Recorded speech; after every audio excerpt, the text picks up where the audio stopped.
الحمد لله نحمده ونستعينه ونستغفره ونؤمن به ونتوكل عليه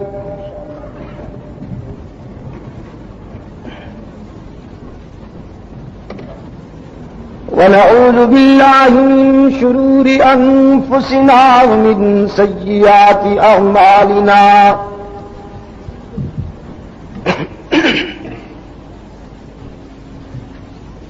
من يهده الله فلا مضل له ومن يضلل فلا هادي له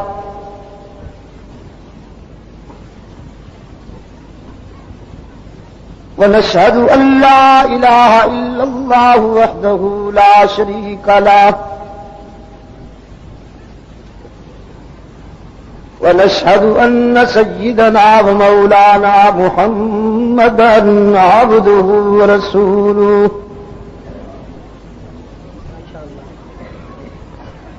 المبعوث إلى الأسود والأحمر لتتميم مكارم الأخلاق لا يخلق نبي ولا رسول بعده ولا أمة بعد أمته ولا شريعة بعد شريعته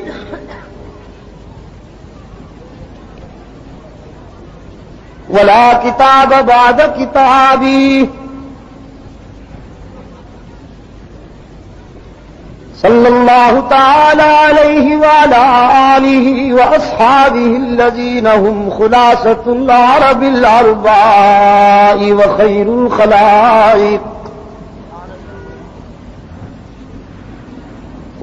الخلائق بعد الأنبياء وهم كالنجوم في السماء للاهتداء والاقتداء وهم مفاتيح الرحمة ومصابيح النور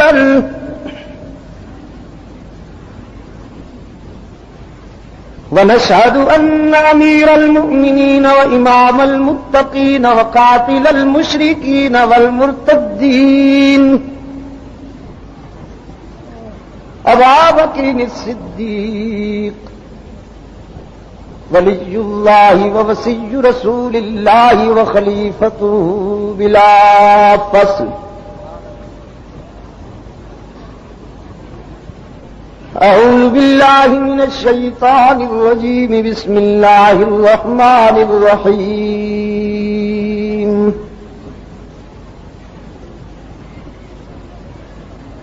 هو الذي أرسل رسوله بالهدى ودين الحق ليظهره على الدين كله وكفى بالله شهيدا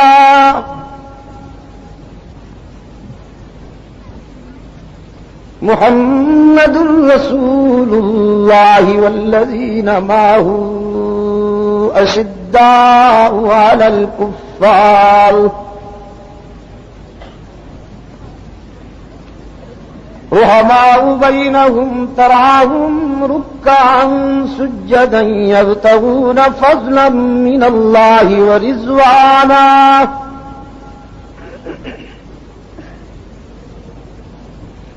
سيماهم في وجوههم من أثر السجود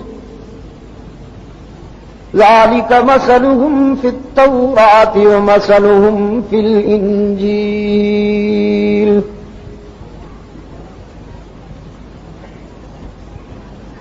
قال النبي صلى الله عليه وسلم لو كان بعدي نبي لكان عمر وقال رسول الله صلى الله عليه وسلم إن لكل نبي رفيق ورفيقي في الجنة عثمان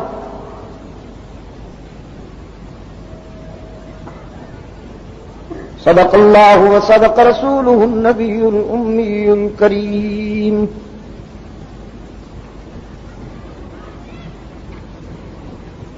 ونحن على ذلك لمن الشاهدين والشاكرين والحمد لله رب العالمين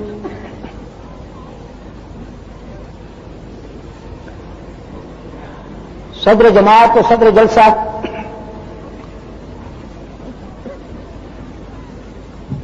حضرات علماء کرام،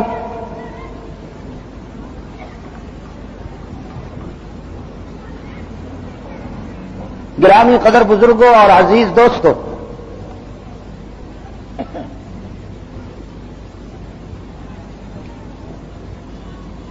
مجلس تحفظ حقوق اہل سنت و جماعت کراچی ڈویژن کے زیر اہتمام 6 روزہ خلافت راشدہ کانفرنس کا یہ چوتھا اجلاس ہے جس میں ہم اور آپ جمع ہیں۔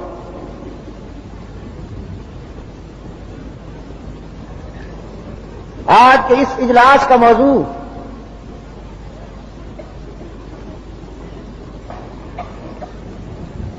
سیرت سیدنا عثمان ذو النورین ہے، اور عثمان ذو النورین رضی اللہ تعالی عنہ یہ بارش ہے، گولیاں نہیں ہیں۔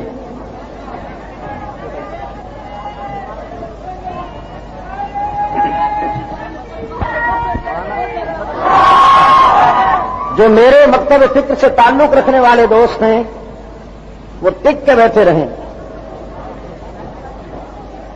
ہلنے جلنے کی بھی اجازت نہیں۔ اے کاش کہ میرے اوپر بھی یہ شامیانہ نہ ہوتا، لیکن ہم جس راستے کے مسافر ہیں وہاں تو بہت کچھ سہنا پڑتا ہے، یہ تو بارش کی بوندیں ہیں۔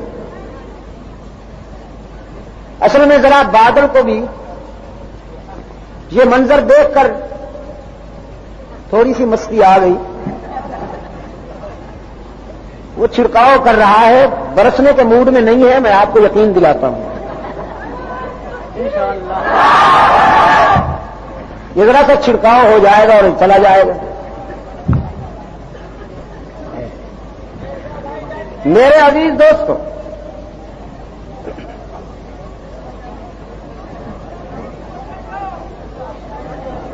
جب آپ نے ہلنا جلنا بند کر دیا ہے تو اب بولنا بھی بند کریں۔ وہ تو میں نے عرض کیا انشاءاللہ ایسے ہی ہو۔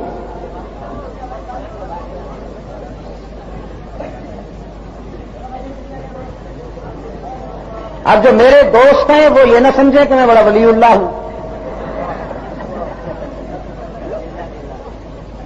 اور جو میرے کرم فرما ہیں وہ یہ نہ سمجھیں کہ دیکھو صاحب علم غیب رکھتے ہیں، ان کو پتہ تھا کہ بارش تھوڑی ہوگی۔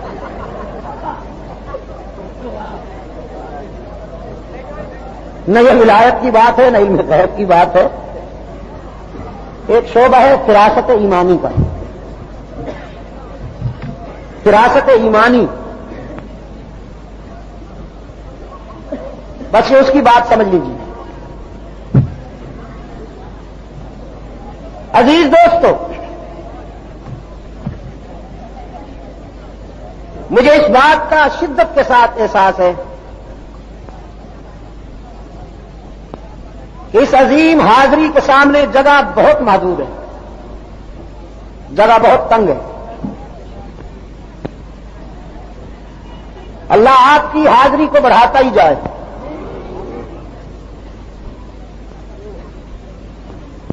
بڑے بڑے خلوت نشین یہ سوچنے پر مجبور ہو گئے ہیں، یہ سوچنے پر مجبور ہو گئے ہیں کہ ہم نے تو لوریاں دے کے اس قوم کو غفلت کی نیند سلا دیا تھا، یہ کیسے جاگ پڑے۔ اور میں اطلاع عرض کرتا ہوں اپنے ان دوستوں کو کہ صرف جاگے ہی نہیں، قضائیں ادا کریں گے انشاءاللہ۔ جو غفلت میں قضائیں ہو چکی وہ ادا کی جائیں گی۔ وہ کیا کہا ہے کسی نے کہا کہ ان کے اترے ہوئے چہروں پہ نہ جاؤ ہرگز، پہ کرے حسن شرافت ہیں ستم کے مارے۔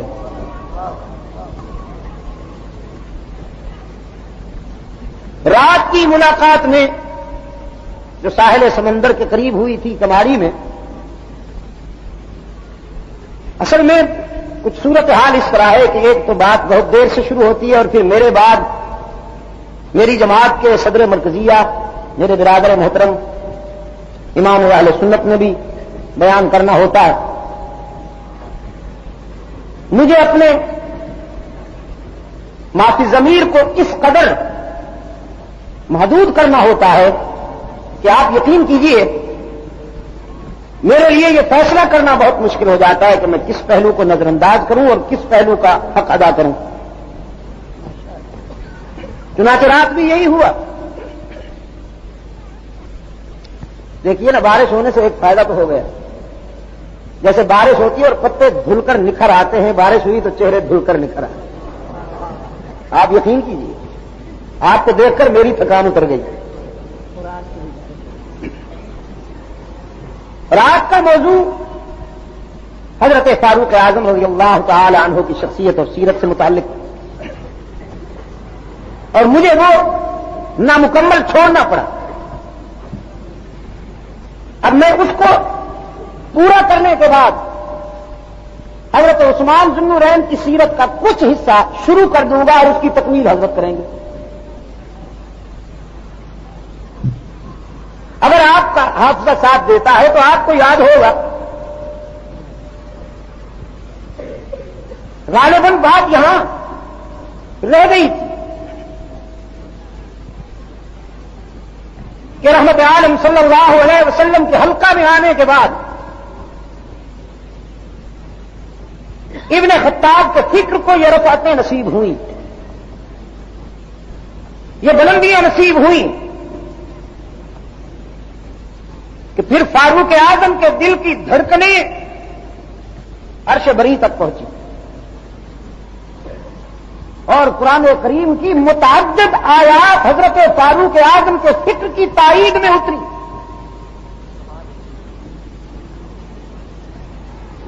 تجویز تھی جناب فاروق اعظم رضی اللہ تعالی عنہ کی کہ رئیس المنافقین کی نماز جنازہ آپ نہ پڑھیں.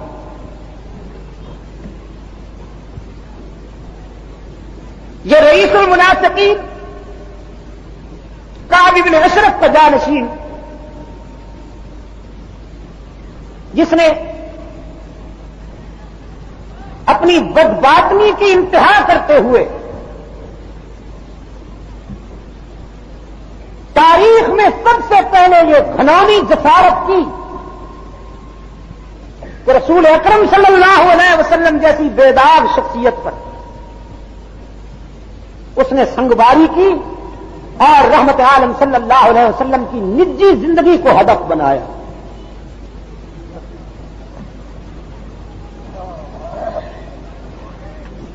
یعنی عفیفہ کائنات ام المومنین مریم اسلام حضرت عائشہ بنت صدیق اکبر رضی اللہ تعالی عنہما پر اس نے بد زبانی کی، جس کے نتیجے میں سیدہ کئی راتیں اشک بار رہیں اور سر بسجود ہو کر اللہ کے حضور درد دل پیش کرتی رہیں. ایک اصول یاد رکھ لیجئے عزیز نوجوانوں، حضرات علماء کے سامنے کہتا ہوں،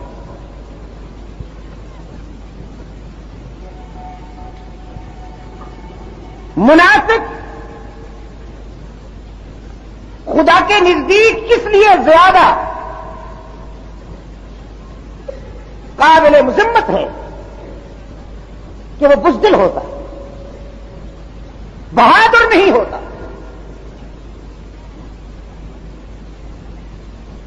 قرآن کریم ابو جہل پر اتنا غضبناک نہیں جتنا منافق پر غضبناک ہے.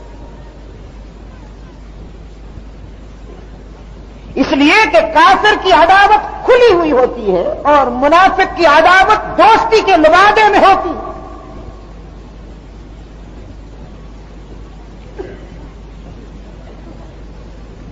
ابن ابی نے مرتے وقت اپنے بیٹے کو وصیت کی تھی کہ رسول اکرم صلی اللہ علیہ وسلم کی خدمت میں جا کر عرض کرنا کہ وہ اپنا کرتا مرحمت فرمائیں جس سے مجھے کفن دیا جائے اور میری نماز جنازہ بھی رحمت عالم صلی اللہ علیہ وسلم سے عرض کرنا کہ وہ تشریف لائیں اور پڑھائیں۔ ابن ابی کی موت کے بعد جب اس کا بیٹا بارگاہ رسالت میں حاضر ہوا اور رحمت عالم صلی اللہ علیہ وسلم کی خدمت میں عرض کیا، میرے باپ کی یہ وصیت تھی کہ آپ کے کرتے سے اسے کفن دیا جائے اور آپ اس کی نماز جنازہ بھی پڑھیں۔ رحمت عالم صلی اللہ علیہ وسلم نے فرمایا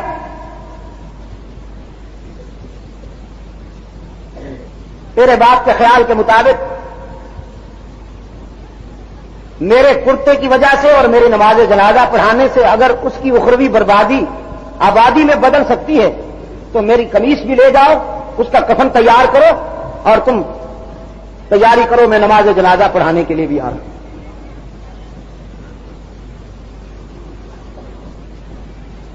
سناٹا تھا تاریخ پر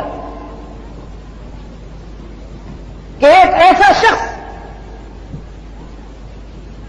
جس نے اپنی پوری زندگی رحمت عالم صلی اللہ علیہ وسلم کی مخالفت میں گزاری اور رحمت عالم صلی اللہ علیہ وسلم کی روح کو اذیت پہنچائی، آج اس کی نماز جنازہ رحمت عالم صلی اللہ علیہ وسلم پڑھائیں گے۔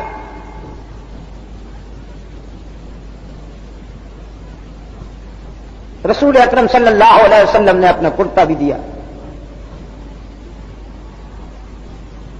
نماز جنازہ پڑھانے کے لیے آپ صلی اللہ علیہ وسلم تشریف لائے۔ مدینے کی آبادی یہ منظر دیکھنے کے لیے جنازہ گاہ پہنچی۔ حبیب کبریا صلی اللہ علیہ وسلم جب نماز جنازہ پڑھانے کے لیے آگے تشریف لائے تو فرط جلالت میں لرزتے ہوئے لہجے کے ساتھ ابن خطاب گویا ہوئے، اللہ کے رسول آپ اس کی نماز جنازہ پڑھائیں گے؟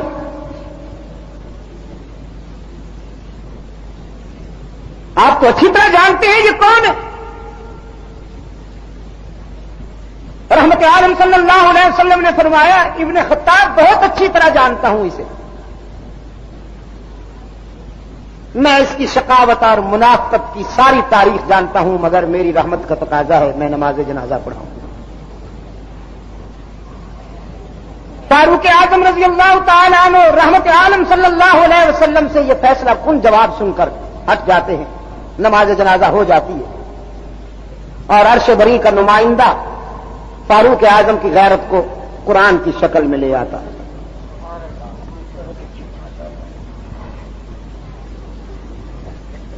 فرمایا لا تصلی علی احد منهم مات ابدا ولا تقم علی قبری،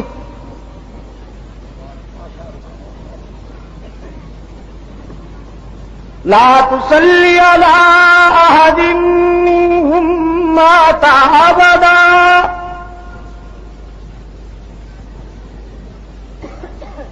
میرے پیغمبر اس بد نصیب گروہ میں سے اگر کوئی بھی مر جائے تو اس کی نماز جنازہ پڑھانے کی آپ کو اجازت نہیں۔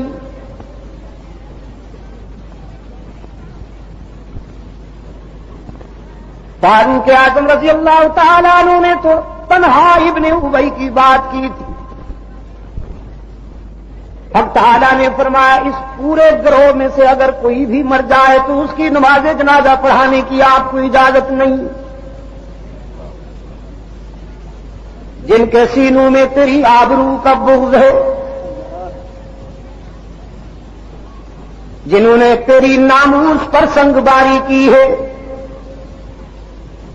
جو تیری عائشہ کے خلاف بد زبانی کرتے پھرتے ہیں، ان کی آپ نماز جنازہ پڑھائیں۔ فرش پہ عمر کی غیرت برداشت نہیں کرتی، عرش پہ عمر کے خدا کی غیرت بھی برداشت نہیں کرتی۔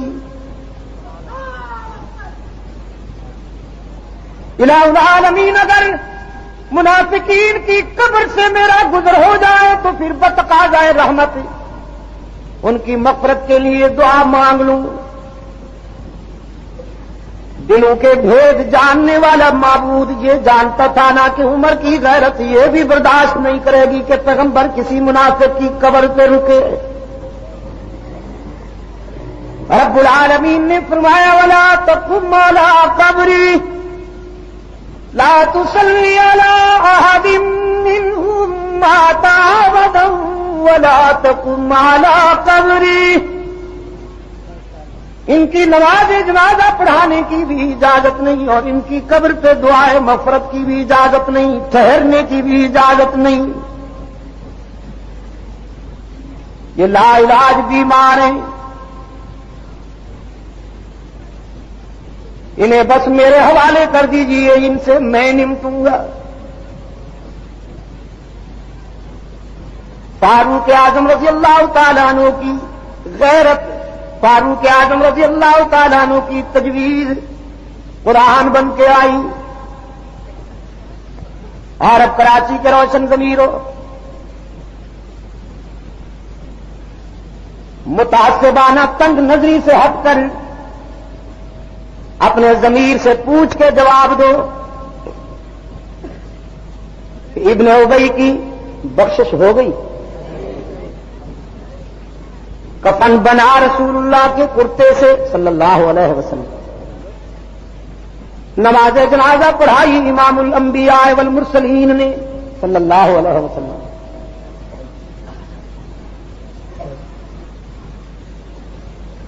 بخشش ہو گئی؟ تو پھر رگے گل سے بلبل کے پر باندھنے والوں کا کیا بنے گا؟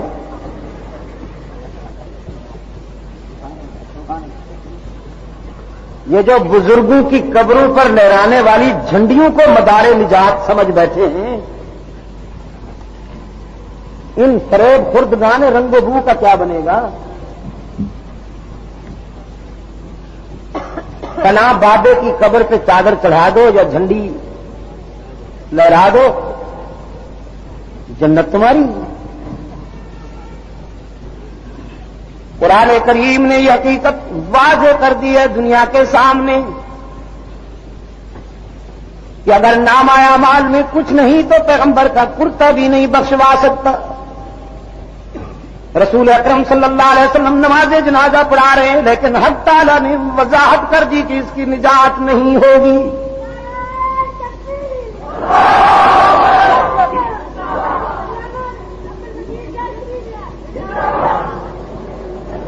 اب سنیے، ایک صاحب کہتے ہیں تعویلیں کر کر کے بیچارے کہ یہ معاملہ تو دوسرا ہے، ابن ابی کی بات تو دوسری تھی، یہ تو یوں تھا اور وہ تھا، ورنہ رسول اکرم صلی اللہ علیہ وسلم جس کی نماز جنازہ پڑھا لیں یا دعا مانگ لیں کیسے بخشش نہ ہو؟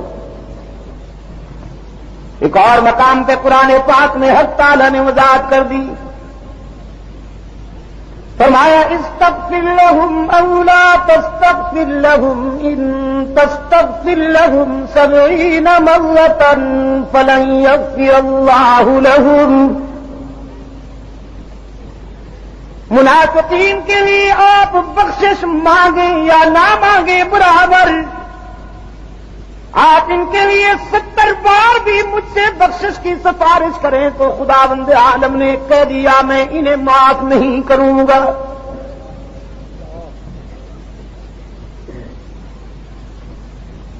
کیونکہ اختیار کس کے پاس ہے؟ اختیار کس کے پاس ہے؟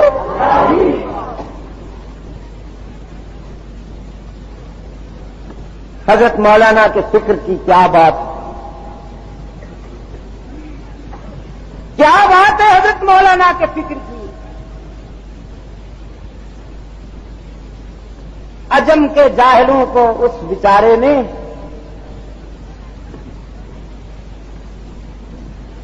یہ بتا رکھا ہے کہ تمہارے سارے کام، تمہاری ساری مشکلات، تمہارے سارے مصائب حضور اکرم صلی اللہ علیہ وسلم دور فرماتے ہیں، تم جب بھی کھڑے ہو جاؤ حضور تشریف لے آتے ہیں۔ اور جب وہ یہ کہتا ہے کہ مسجد نبوی کے امام کے پیچھے نماز نہیں ہوتی اور کوئی اس سے پوچھتا ہے کہ مولوی صاحب حضور اکرم کراچی میں ہماری مشکل کشائی کے لیے تشریف لے آیا کرتے ہیں، لیکن اپنے مسلح پہ وہابیوں نے قبضہ کر رکھا ہے، ان کو نہیں ہٹا دیتے، یہ کیسا اختیار ہوا؟ تو پھر مولانا کی آئیں بائیں شائیں قابل دید ہوتی ہے. جو اس وقت مولانا آئیں بائیں شائیں کرتے ہیں وہ بڑی قابل دید اور قابل شنید ہوتی ہے. حضور اکرم صلی اللہ علیہ وسلم کو اللہ نے اتنا نوازا ہے کہ کائنات میں اور کسی کو نہیں نوازا، لیکن اختیار اس کے اپنے پاس ہے. نوازا اتنا ہے کہ کائنات میں اور کسی کو نہیں نوازا، اختیار کس کے پاس ہے؟ جہاں تک مسجد نبوی کے امام کا تعلق ہے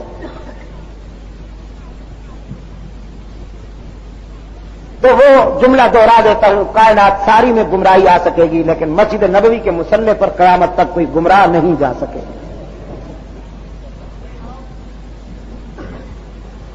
اگر وہاں بھی گمراہ پہنچ جائیں تو پھر کسی اور جگہ ہدایت رہے کیوں؟ وہ تو مرکز ہے. جناب فاروق اعظم رضی اللہ تعالی عنہ نے ایک منافق کا سر قلم کر دیا. اصل میں منافقین کے دشمن ہیں فاروق اعظم، اسی لیے منافقین بھی دشمن ہیں فاروق اعظم کے. ان کی بن نہیں آئی روز اول سے. فاروق اعظم رضی اللہ تعالی عنہ نے ایک منافق کا سر قلم کر دیا. اور کیا کیوں؟ رسول اکرم صلی اللہ علیہ وسلم کے فیصلے پر وہ مطمئن نہیں ہوا. ایک معاملے میں حبیب کبریا صلی اللہ علیہ وسلم نے فیصلہ کیا، منافق مطمئن نہیں ہوا. وہ فاروق اعظم کے پاس آ کے کہنے لگا آپ بھی فیصلہ فرمائیے. جناب فاروق اعظم رضی اللہ تعالیٰ عنہ کو پتہ چلا کہ رحمت عالم کے فیصلے کے بعد یہ مطمئن نہیں. منافق سے کہا ابھی فیصلہ کرتا ہوں. گھر تشریف لے گئے، تلوار لے کے آئے اور فاروق اعظم کی آواز زمین و آسمان میں گونجی. فرمایا پیغمبر کے فیصلے کے بعد جسے اطمینان قلب نصیب نہیں ہوا اس کا فیصلہ میری زبان نہیں میری تلوار کرے گی. اور اگلے لمحے منافق کا سر قلم ہوا. بعض حضرات نے یہ سوچا کہ یہ فیصلہ ذرا جذباتی ہو گیا ہے، اس لیے کہ ایک طرف یہودی تھا ایک طرف منافق تھا، تو یہودی کے مقابلے میں منافق کا سر کاٹ دیا گیا، یہ زیادتی نہیں ہوگی؟ میں آپ سے پھر کہوں گا کہ مت گھبرائیے،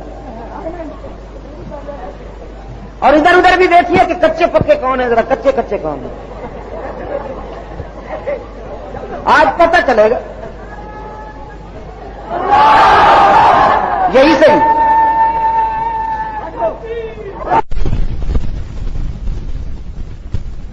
حتى يحكموك فيما شجر بينهم ثم لا يجدوا في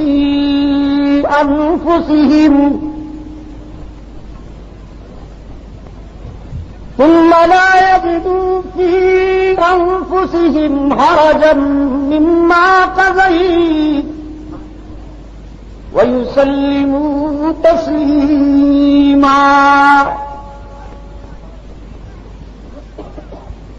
حق تعالی نے فرمایا میرے معبود مجھے اپنی ربوبیت کی قسم، جسے آپ کے فیصلے پر اطمینان نہیں وہ لمبے لمبے کلمے پڑھتا پھرے لیکن میں اسے مومن نہیں کہتا.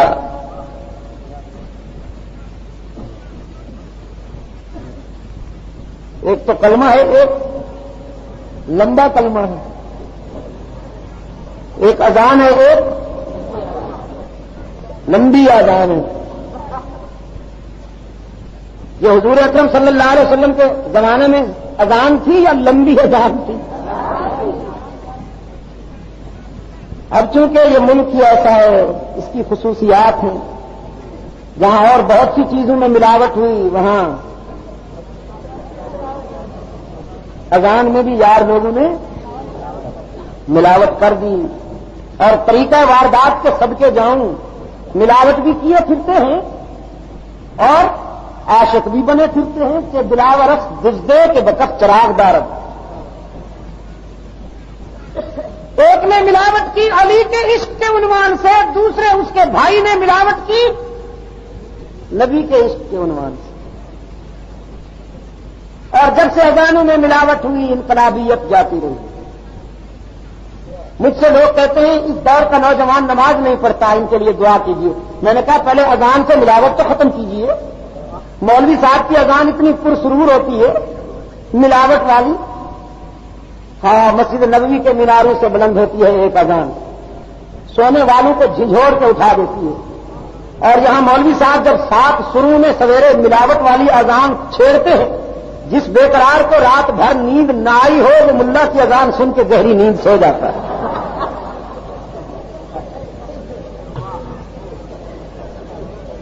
پہلے اس سے ملاوٹ تو ختم کرواؤ. میرے عزیز دوستوں، مگر پرانے بیماروں کی ملاوٹ میں ایک بات کہ انہوں نے حضرت علی رضی اللہ تعالیٰ عنہ کا نام اذان میں شامل کیا. پہلے حضرت علی کا نام اذان میں شامل نہیں تھا. مگر ان کج نصیبوں سے کوئی پوچھے کہ تمہیں ملاوٹ کی کیا ضرورت پیش آئی؟ رحمت عالم کا نام نامی اس میں گرامی تو پہلے سے اذان میں موجود ہے. اشہد ان محمدن رسول اللہ. اذان میں حضور اکرم صلی اللہ علیہ وسلم کا نام اور منصب موجود ہے کہ نہیں؟ حضور کا نام کیا ہے؟ محمد. اور منصب کیا ہے؟ رسول اللہ. نعرہ رسالت لگانے والے دوستوں سے بھی عرض کروں، ابھی ایک چٹایا کہ آپ نعرہ رسالت کیوں نہیں لگاتے؟ میں نے کہا نعرہ رسالت تو ہم لگاتے ہیں. اللہ اکبر. نعرہ رسالت اللہ اکبر. حضور سنیے نا میرے بابو، حضور اکرم صلی اللہ علیہ وسلم نے بدر میں یہی نعرہ لگایا. احد میں جب اس طرف سے آواز آ رہی تھی قوم حبل تو ادھر سے کملی والے نے اپنے ابن خطاب سے کہا تم آواز بلند کرو، اللہ اعلی و اجل، اللہ اعلی و اجل، لنا مولا ولا مولا لکم. ہمارا خدا ہے اور تمہارا خدا نہیں ہے. فاروق اعظم رضی اللہ تعالیٰ عنہ کے پاس آپ کے شاید بارش ختم ہو گئی، مجھ پہ اب شروع ہوئی. الحمدللہ برابر ہو گئے ہم. وہ بارش شاید نظر سے ہی لیکن یہ مجھے نہیں چھوڑے گی. میں یہ عرض کر رہا تھا آپ کی خدمت میں عزیز دوستو، صدیق اکبر نے یہی نعرہ لگایا اللہ اکبر. فاروق اعظم نے یہی نعرہ لگایا اللہ اکبر. حضرت علی رضی اللہ تعالی عنہ نے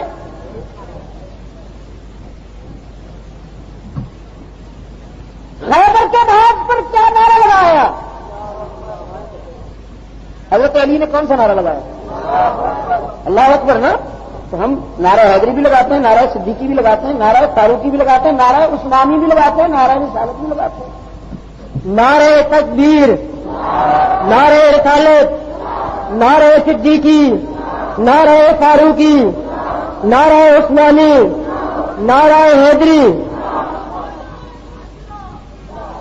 لیکن میں ایک عرض کرتا ہوں عزیز دوستو کہ اگر کوئی حضور اکرم صلی اللہ علیہ وسلم کا نام لینا چاہے تو اہم کیوں روکے؟ جو حضور کے نام سے چڑھتا ہے خدا اس کے دونوں جہان خراب کرتا ہے. آمین ثم آمین. اور اس دن گولڈن ٹاؤن میں نے کہا کہ اگر دور حاضر میں اس کی ضرورت پڑ گئی ہے کہ آپ حضور اکرم صلی اللہ علیہ وسلم کے نام کا نعرہ بلند کریں تو کیجیے. اور آئیے ہم دونوں بھائی بن جاتے ہیں، اس میں مل کے حضور کا نام بلند کرتے ہیں. آؤ، اختلاف ختم، لیکن کریں گے حضور کا نام بلند. حضور کا نام نامی کیا ہے؟ محمد. اور منصب کیا ہے؟ رسول اللہ صلی اللہ. حضور کا نام یا رسول اللہ نہیں ہے، منصب ہے یہ رسول اللہ. حضرت عیسیٰ کا منصب ہے رسول اللہ، عیسیٰ رسول اللہ، موسیٰ رسول اللہ، یہ منصب ہے، ابراہیم رسول اللہ، اسماعیل رسول اللہ، یہ منصب ہے، خلیل اللہ اعزاز ہے، ذبیح اللہ اعزاز ہے، اور رسول اللہ منصب ہے۔ تو جب کوئی یا رسول اللہ کہے گا تو وہ حضور کا نام نہیں لے رہا، منصب کا ذکر کر رہا ہے، اور یہ منصب حضرت عیسیٰ کا بھی ہے، حضرت موسیٰ کا بھی ہے، حضرت ابراہیم کا بھی ہے، میں کس کس کا نام لوں، سینکڑوں رسول ہیں جن کا یہ منصب ہے۔ تو یہودی اور عیسائی یا رسول اللہ تو کہہ سکتے ہیں، محمد رسول اللہ نہ یہودی کہہ سکتا ہے نہ عیسائی کہہ سکتا ہے، محمد رسول اللہ صرف محمد ہی کا غلام کہہ سکتا ہے۔ تو آئیے ہم حضور کے نام کو بھی بلند کریں نعرہ رسالت کے نام سے، تو جواب آئے محمد رسول اللہ۔ اذان میں اشہد ان یا اشہد ان یا رسول اللہ، میں نے کہا یہ مولوی صاحب اس وقت نہیں تھا، ورنہ اللہ میاں کو ایڈوائز کرتا کہ اللہ میاں یا رسول اللہ ہونا چاہیے۔ آپ کو کیا پتا،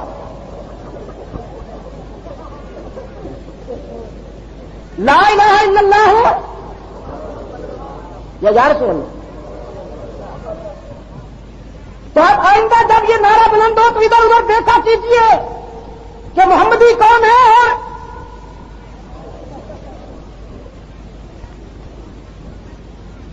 میرے عزیز دوست، خدا ملاوٹ والی ہر چیز سے بچائے، آمین۔ رب کائنات نے فرمایا میرے محبوب جسے آپ کے فیصلے پر اطمینان نہیں، وہ چاہے لمبے لمبے کلمے کیوں نہ پڑتا رہے، لیکن میں اسے مومن نہیں سمجھتا۔ اگر اس کی گردن فاروق کی شمشیر اڑا رہی ہے تو یہ فیصلہ جذباتی نہیں، عرش بری کے حکم کے مطابق ہے۔ فاروق اعظم رضی اللہ تعالیٰ عنہ نے تجویز عرض کی، اللہ کے رسول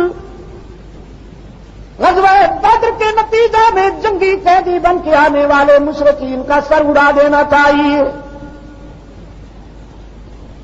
رحمت عالم صلی اللہ علیہ وسلم نے از راہ شفقت ان کی جان بخش دی۔ رب کائنات نے فرمایا ما کان لنبی ان یکون له اسرا حتی یسخن فی الارض۔ میرے محبوب مسلمانوں کی بستیاں ویران کرنے والے، مسلمانوں کے بچوں کو یتیم بنانے والے، مسلمانوں کی بہنوں کے دوپٹے اتارنے والے، مسلمانوں کی بیٹیوں کی آبرو پر شبخون مارنے والے، مسلمانوں پہ عرصہ حیات تنگ کرنے والے سنگ دل جب آپ کے قابو میں آئے تو ان کے خون سے دھرتی کا سینہ رنگین ہونا ہی چاہیے۔ یہ بات عمر کو بھی پسند ہے، عمر کے پروردگار کو بھی پسند ہے۔ یہ عالم فکر عمر کا اور عدل و انصاف کا یہ عالم ہے جناب فاروق اعظم کا رضی اللہ تعالیٰ عنہ،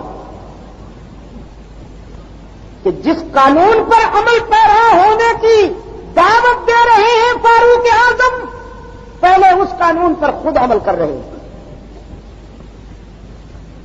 اسلامی نظام کا نام لینے والے دوستوں، اللہ آپ کو یہ توفیق دے۔ یقین کیجئے میں ان میں سے نہیں ہوں، میرے صدر محترم ان میں سے نہیں ہیں۔ صدر محترم سے مراد وہ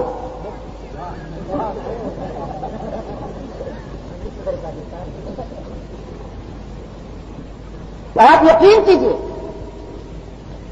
ہمارے کوئی سیاسی عزائم نہیں ہے، ہم صرف اور صرف صدیق عمر عثمان و علی کے رضاکار ہیں، بس۔ ہم رحمت عالم صلی اللہ علیہ وسلم کی شریعت طاہرہ کا پرچم لیے ہوئے پوری دنیا میں اپنے ذوق کی تسکین کر رہے ہیں، اور ہمارا یہ فیصلہ ہے کہ جان دے دیں گے لیکن محمد کے دین میں ملاوٹ نہیں ہونے دیں گے۔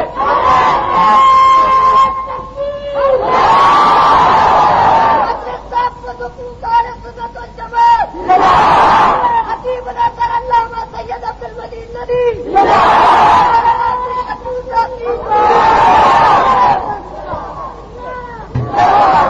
چاہتے ہیں، سنیے میری بات، کہ خدا ان سے کام لے لے،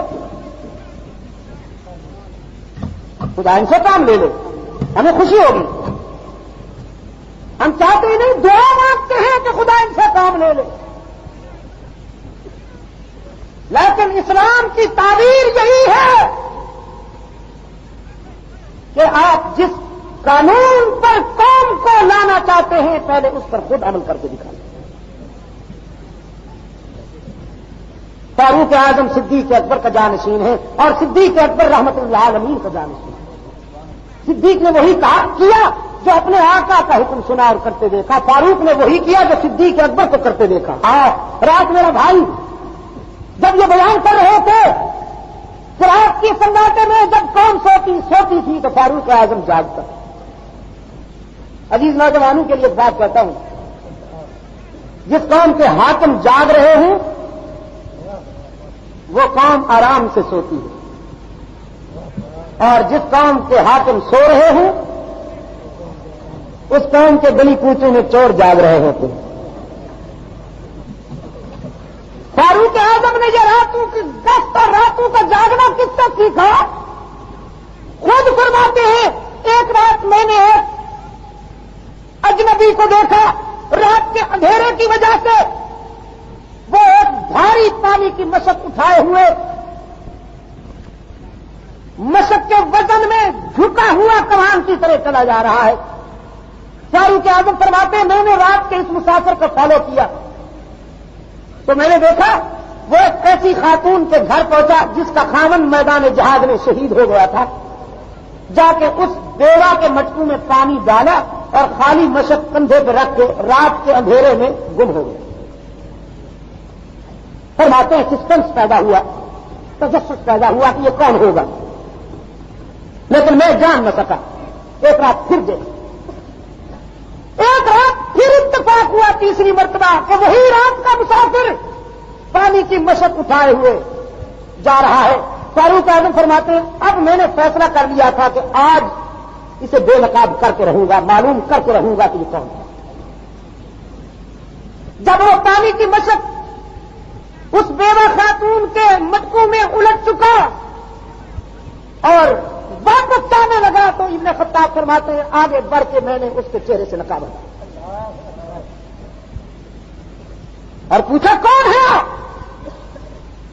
آپ فرماتے ہیں، میں نے نقاب بھی الٹ دی اور جذباتی انداز میں یہ پوچھ بھی لیا کہ آپ کون ہیں، مگر اب جو غور سے دیکھا تو سنسنی آ گئی میرے جسم میں کہ میں نے یہ جسارت جس سے کرتے ہوئے جس کے چہرے سے نقاب ہٹائی تھی وہ کوئی مدینے کا عام آدمی نہیں تھا، وہ یار غار پیغمبر جانشین مصطفیٰ حضرت صدیق اکبر تھے، خلیفۃ المسلمین تھے۔ صدیق اکبر نے غور سے مجھے دیکھا اور فاروق اعظم فرماتے میں نے غور سے صدیق اکبر کو دیکھا، نہ انہیں کچھ بولنے کی ضرورت تھی پھر نہ مجھے کچھ پوچھنے کی ضرورت تھی، ان سے سیکھا اور قانون پر اپنے آپ کو کیسے پیش کیا۔ ایک گورنر کے متعلق یہ اطلاع آئی کہ اس کے بیٹے نے ایک عیسائی نوجوان کو چابک مارے اور یہ گورنر کون تھے؟ فاتح مصر حضرت عمرو بن عاص رضی اللہ تعالی۔ آج میری باتیں آپ غور سے سنیں گے،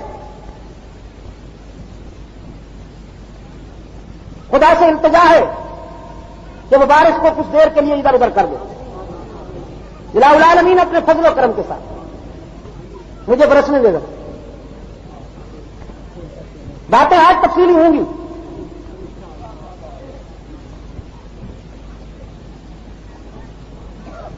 فاتح مصر حضرت عمرو بن عاص رضی اللہ تعالیٰ عنہ،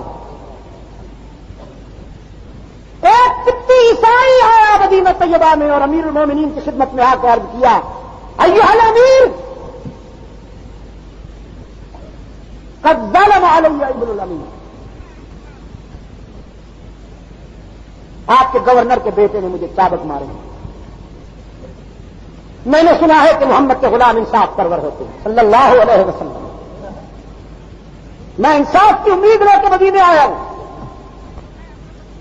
فاروق اعظم رضی اللہ تعالیٰ عنہ نے فرمایا کیوں مارا ہے تجھے؟ اس نے عرض کیا گھوڑا دوڑ میں نے حصہ لیا تھا. قاہرہ کے باہر گھوڑا دوڑ ہوئی میدان میں، عسکری میدان میں حصہ لینے والے گھوڑے دوڑائے گئے. میرا گھوڑا ذرا تیز تھا، وہ سب سے آگے نکل گیا. گورنر کے بیٹے کے گھوڑے سے بھی آگے نکل گیا. تو اس نے برداشت نہ کیا کہ ایک عیسائی قبطی کے گھوڑے کو یہ جرت کیسے ہوئی کہ وہ میرے گھوڑے سے سبقت لے جائے، میں گورنر کا بیٹا ہوں. اس نے مجھے چابک مارے ہوں، میری چمڑی ابڑ گئی ہے. میں انصاف چاہتا ہوں. علامہ ابن جوزی رحمۃ اللہ علیہ نے بڑی تفصیل کے ساتھ لکھا.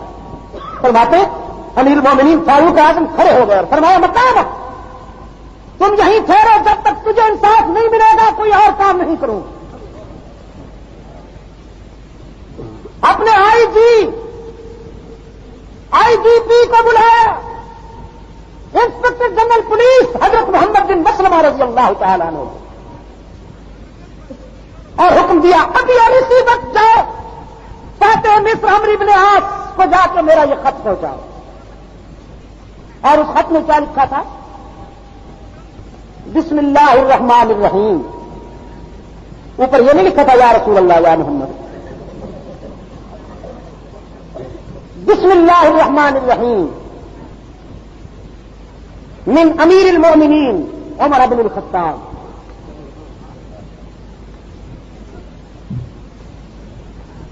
مدینہ آؤ، میں تمہیں یاد کر رہا ہوں، اور اپنے بیٹے کو بھی ساتھ لے آؤ جس کے چابک بڑے آزاد ہو گئے ہیں، لوگوں کی پشتے پہ برستے پھرتے ہیں. جلدی پہنچو. خط پہنچا تو عمرو بن عاص رضی اللہ تعالیٰ عنہ سمجھ گئے، بیٹے کو ساتھ لیا، تیز رفتار گھوڑوں پہ مدینہ طیبہ پہنچے. فاروق اعظم رضی اللہ تعالیٰ عنہ نے عدالت کے کٹہرے میں تینوں کو کھڑا کیا.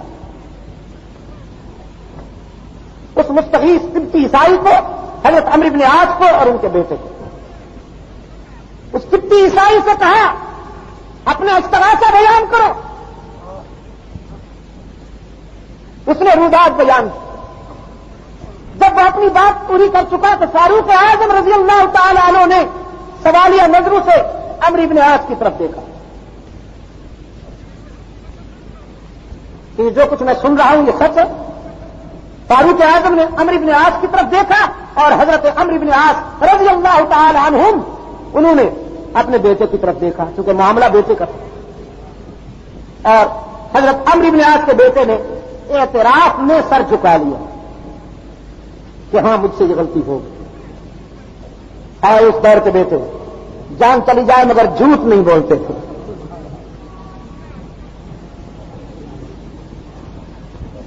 حضرت عمرو بن عاص رضی اللہ تعالیٰ عنہ نے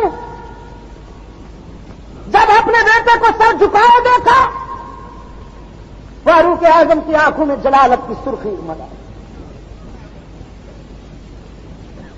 فرمایا یا عمرو بن عاص، اے ابن نابغہ، او میرے استاد بھائی، مُحْكَمْ تَعَبَّدْتُمُ النَّاسَ وَقَدْ وَلَدَتْهُمْ أُمَّهَاتُهُمْ أَحْرَارًا.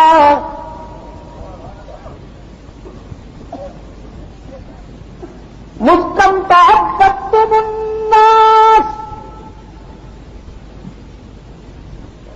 مجھے بتائیے گا کہ آپ نے کب سے خدا کے بندوں کو اپنا غلام سمجھنا شروع کر دیا؟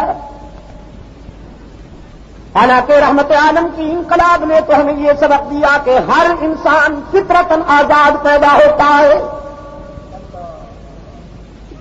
اسلام انسان کو غلامی کی زنجیروں میں جکڑنے کے لیے نہیں آیا، غلامی کی زنجیروں میں جکڑے ہوں کو آزاد کرنے آیا ہے. حضرت عمرو بن عاص اپنا درہ امیر المومنین کو پیش کرتے ہوئے عرض کیا، امیر المومنین آپ میرے چابک سے میرے بیٹے کو سزا دیجیے. فاروق اعظم کھڑے ہو گئے. فرمایا عمرو بن عاص، اگر تیرے چابک نے سزا دینی تھی تو مصر میں دے لیتا، اب چابک میرا ہوگا،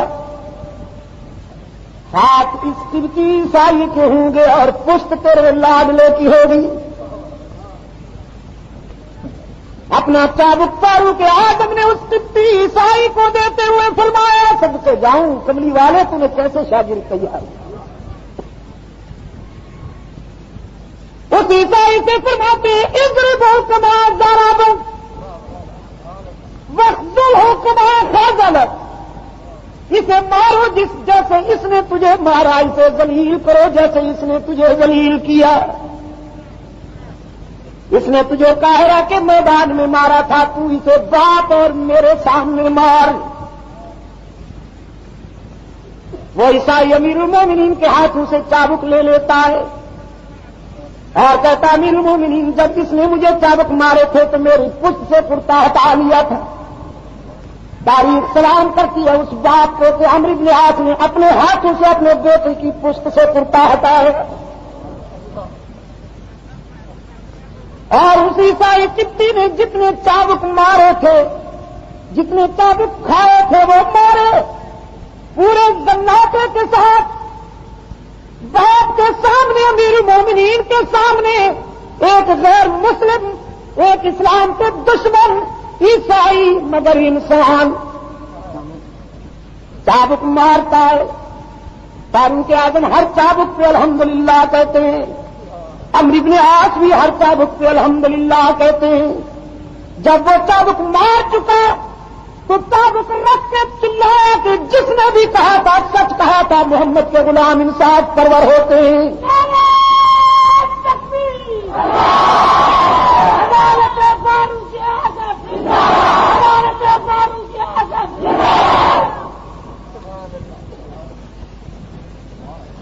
اور عرض کرتا امیر المومنین اب مجھے بھی اسی کا غلام بنا دیجیے جس کی غلامی نے آپ کو عدل و انصاف کی یہ بلندیاں عطا کی ہیں۔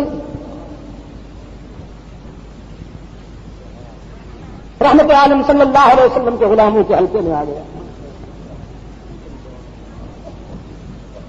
تلوار کے ڈر سے یا کردار سے متاثر ہو کر؟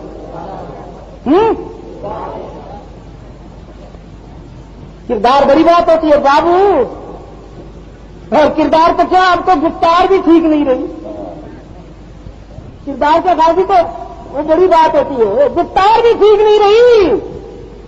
اب تو ماشاءاللہ داڑھی بھی ہے، وہ بھی ہے، جبہ بھی ہے، اور گالیاں دیتا ہے اشرف علی تھانوی کو۔ واہ واہ واہ، خدا کی شان ہے۔ گالیاں دیتا ہے محمد قاسم نانوتوی کو، گالیاں دیتا ہے رشید احمد گنگوہی کو، گالیاں دیتا ہے سید اسماعیل شہید کو۔ مجھے تو دے جتنی مرضی ہے، میں دعوت دیتا ہوں جتنی بھی آپ کے پاس گالیاں ہیں، اپنی ذاتی یا خاندانی موروثی جتنی بھی ملی ہیں وہ سب مجھے دیجیے۔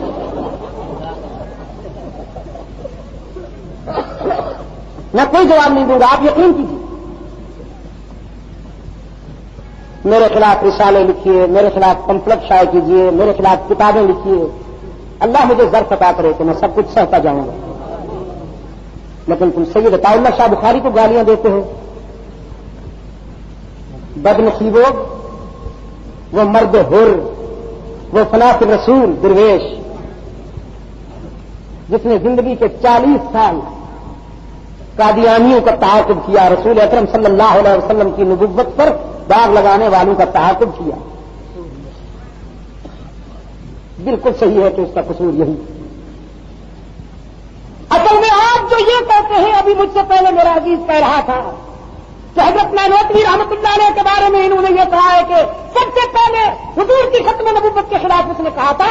اصل میں سرکار باہر گئی ہوئی ہے نا، تو چودھری ظفر اللہ خان کی طرف سے کوئی اشارہ ہوا ہوگا کہ ہمارا کیس مضبوط کرنے کے لیے اب تم ان کے خلاف یہ آواز بلند کر دو تاکہ کنفیوژن پیدا ہو اور ہمارے خلاف جو فیصلہ ہوا تھا کہ یہ غیر مسلم اقلیت ہے وہ فیصلہ کل عدم ہو جائے۔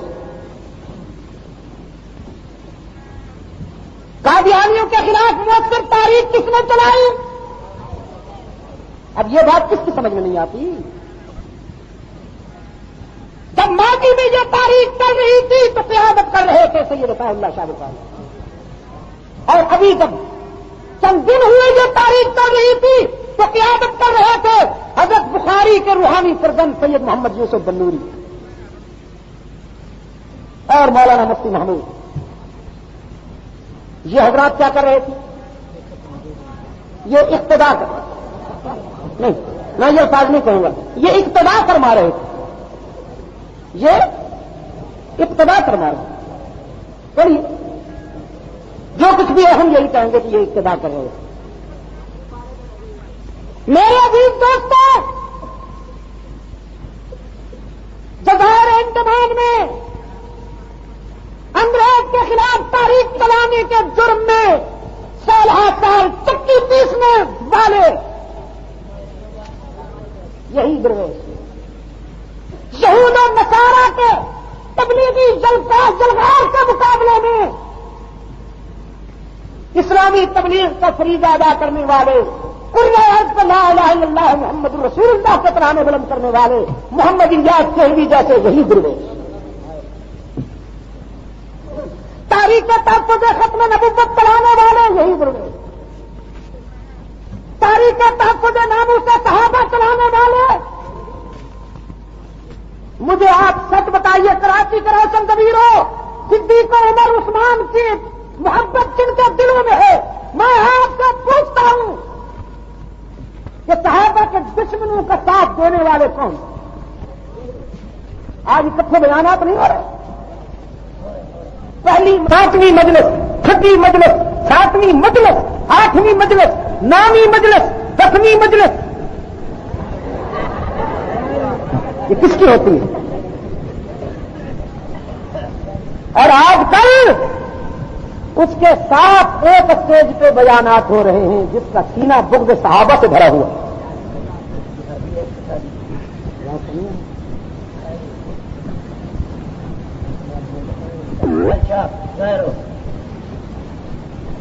اب بعض دوست یہ سوچتے ہوں گے کہ یہ لوگ جو ہیں کیوں ان کو خامخواہ ایسی باتیں کہتے ہیں، وہ تو صحابہ کرام کو مانتے ہیں، وہ تو آل بیت کے غلام ہیں۔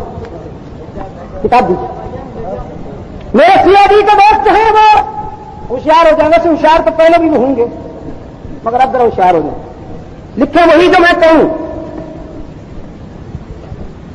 جو یہاں کہہ رہا ہوں وہ عدالت میں بھی کہوں گا، پوری ذمہ داری کے ساتھ کہہ رہا ہوں۔ اہل بیت کی محبت کی ہار میں کیا ہو رہا ہے سنیے۔ یہ میرے ہاتھ میں ہے قول مقبول فی اس بات وحدت بنت رسول، اس کے مصنف کا نام ہے غلام حسین نجفی۔ اس کتاب کے صفحہ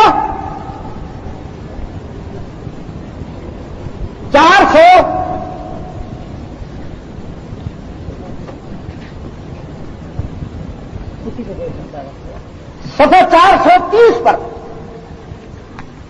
اب آپ مجھے معاف کیجیے گا، الفاظ دہرانے کو میرا جی نہیں چاہتا، نقل کفر نہیں ہوتا، خدا کی قسم میرا جی نہیں چاہتا کہ میں اپنے باپ اور اپنی ماں کے متعلق یہ الفاظ اگر کوئی بکواس کرتا تو میں کیسے دہراؤں، مگر آپ کو نہ بتاؤں تو مجرم بنتا ہوں۔ اگر گویم زبان سوزد بغردم در قسم ترسم کے مرضے استخاں سوزد، چپ رہتا ہوں تو بغیرت بنتا ہوں، کچھ کہتا ہوں تو ناراض ہوتا ہے کوئی، ہونا دیجیے جس کو بھی کوئی ناراض ہوتا ہے، مگر میں اپنا فرض ادا کروں گا۔ یہ کتابیں اس ملک میں چھپ رہی ہیں اور عام بک رہی ہیں۔ اس کتاب کے صفحہ 430 پہ لکھا ہے کہ حضرت عثمان ذو النورین نے اپنی مردہ بیوی یعنی حضور کی بیٹی حضرت رقیہ سے ہم بستری کی۔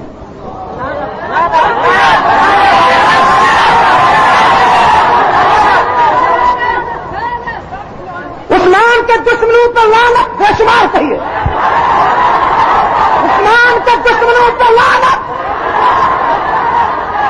رقیہ کے دشمنوں پر لعنت، عائشہ کے دشمنوں پر لعنت، بے شمار، اور جو ان لعنتیوں کا ساتھ دے اس کا بھی لعنت، چاہے اس کی داڑھی 2 انچ ہو یا 2 فٹ ہو، اس کا جبہ لمبا ہو یا چھوٹا ہو، جو عثمان کے دشمنوں کا ساتھ دے اس کا لعنت۔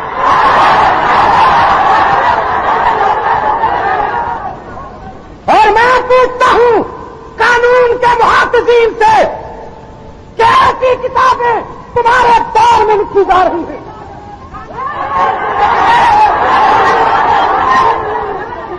کیا تمہیں پتہ نہیں ہے اس کتاب کا؟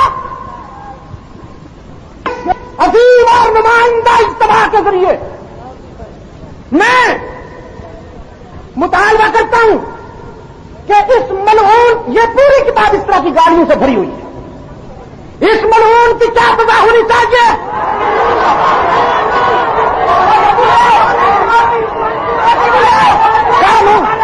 قانون کا فرض ہے کہ وہ اس کتاب کے لکھنے والے کو سزا موت دے، اور اگر اس کو سزا نہ دی گئی تو آپ اپنے خون سے عثمان کی عزت کی حفاظت کرنے کے لیے عہد کرتے ہیں مجھ سے.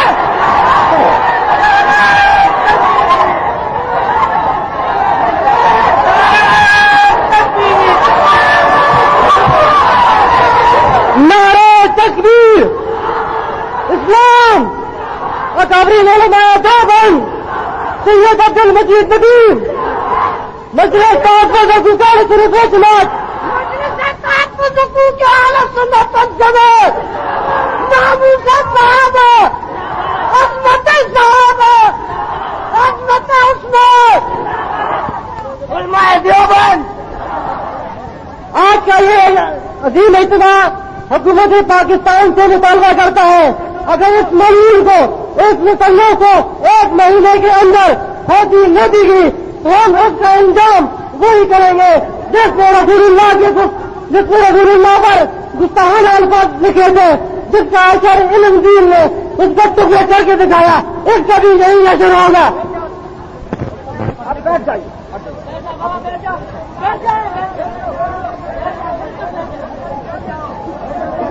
اب میری بات سنیے،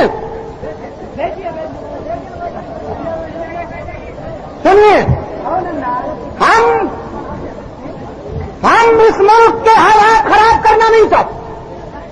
یہ ملک ہمارا ہے، ٹھیک ہے کہ نہیں؟